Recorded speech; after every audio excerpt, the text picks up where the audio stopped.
Welcome back. In this video we're going to be looking at the horoscopes for Pisces for April 2022.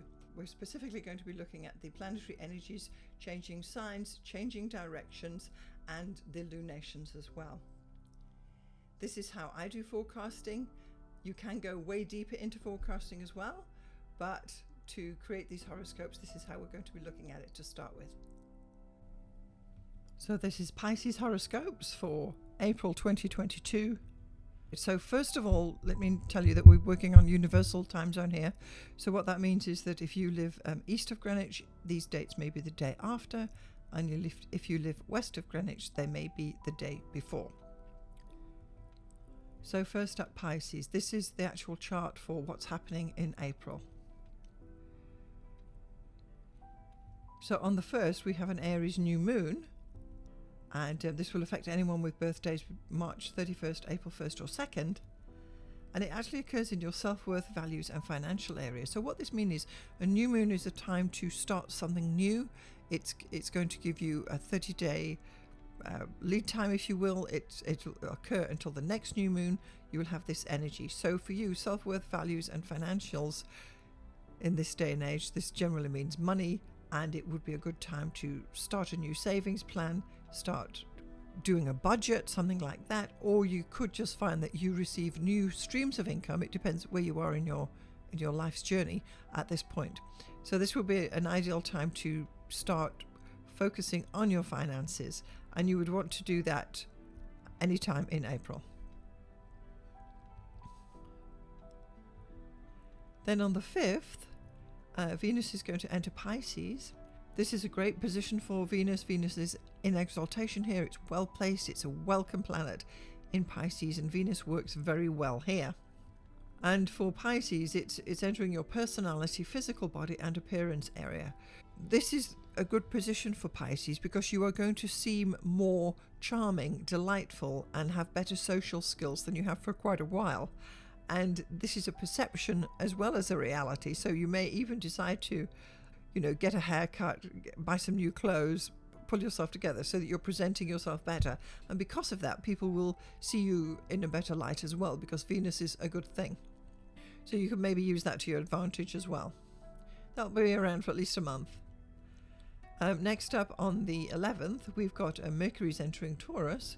So this is a planet that's moving into it's the planet of communication and learning, and it's moving into your weekend learning projects, siblings and neighborhood sector. So this is an ideal time to do a weekend project, take a short course, do some kind of weekend away thing or something like that, or put time aside to do a 1 or 2 day learning session in some way, or improve your Excel skills or something like that. It also has to do with your relationship with your siblings, which is your brothers and sisters and cousins and anyone of the same age in your family. So if you have had a fractured relationship with them, this will be a time to reach out and talk to them, send them a message. That is very much what Mercury does. Get back into communication, ask them how they're doing, and rebuild that relationship you have with them through communication. How this is affected in your neighborhood will be, it just depends. Are you mowing your neighbor's lawn or something like that? You might have some conversation at your local school or the PTA or something in that vein, and that would be a good thing to do at this time.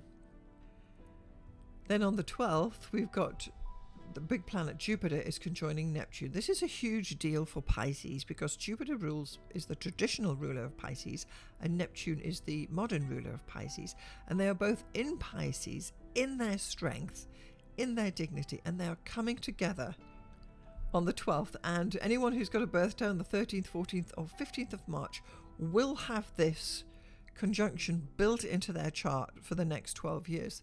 This is a cycle that is beginning. It's known as a synodic cycle, when the big planets come together, or any planets for that matter. And Jupiter is conjoining with Neptune to bring all Pisces stuff together for Pisces in your first house.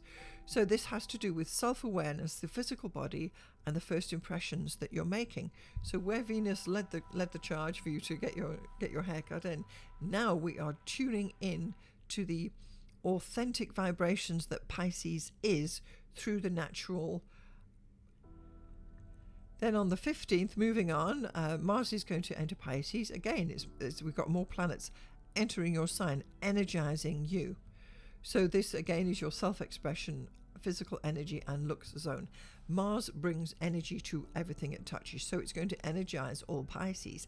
This is going to be another planet that will, by the middle of the month, you'll be doing things you never thought you would. If you've never been to the gym, you might decide you need to go to the gym, but it's about getting things done, of actually putting your focus and putting your energy towards something that gets you excited. And it may have been a long time since you felt this way, but this is all coming together for Pisces during April. Then on the 16th, we have a Libra full moon. It's the full moon in Libra, and there it is. And for you, for anyone who's got a birthday on October 19th, 20th or 21st, it will be very important for them.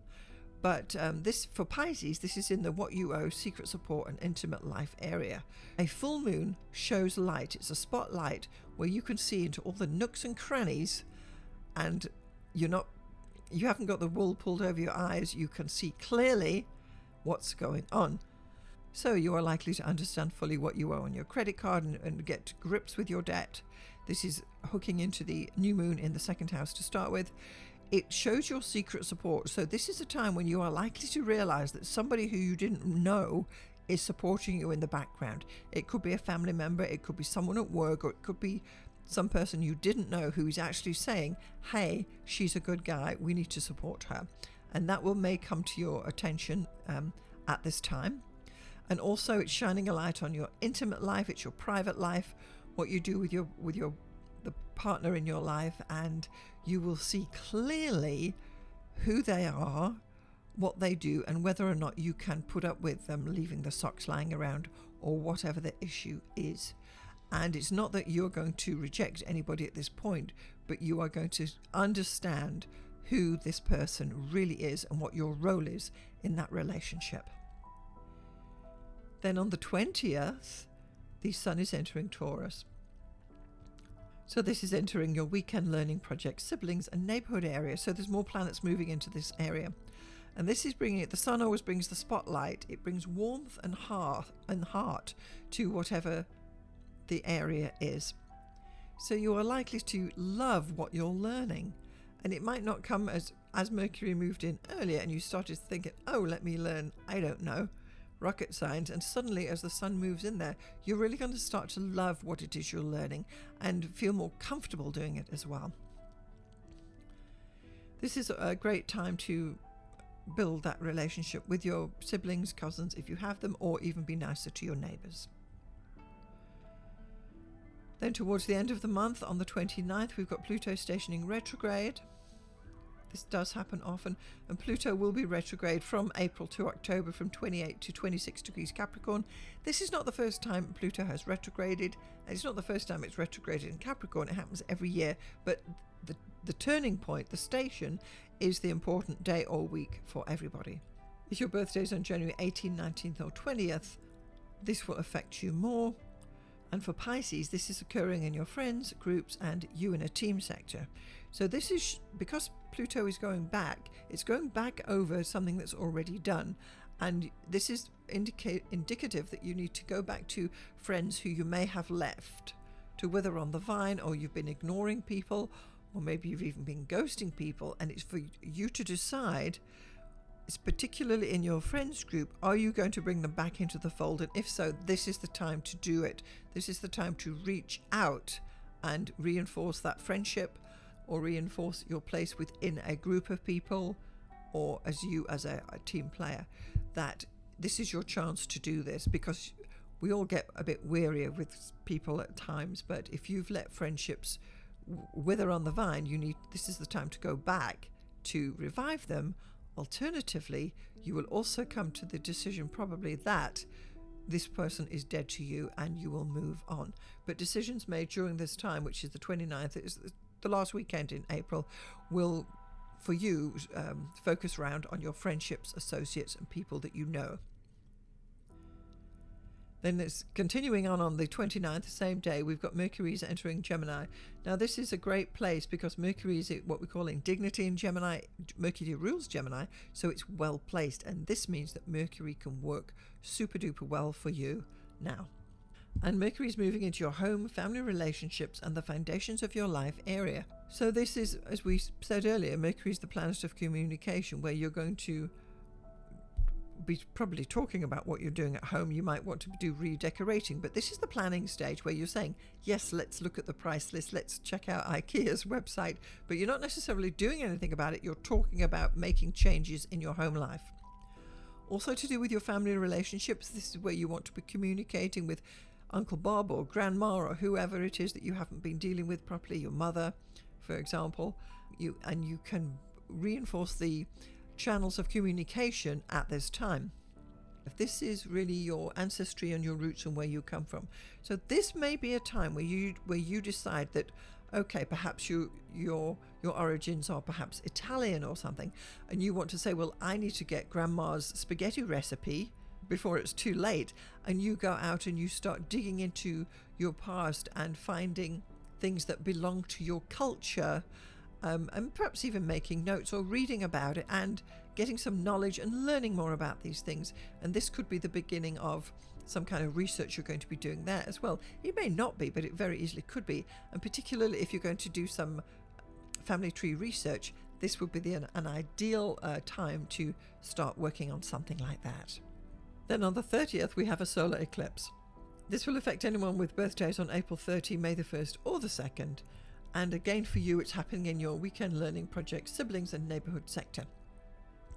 This is like a super new moon. It's the second new moon in April, but it's actually a solar eclipse, so that supersedes the fact of us saying, oh, it's a new moon. We actually say, oh, there's a solar eclipse occurring in Taurus. And for you, it's in this area again of doing a weekend project, dealing with your siblings, dealing with your neighborhood, your local area, your communication style, and things like that.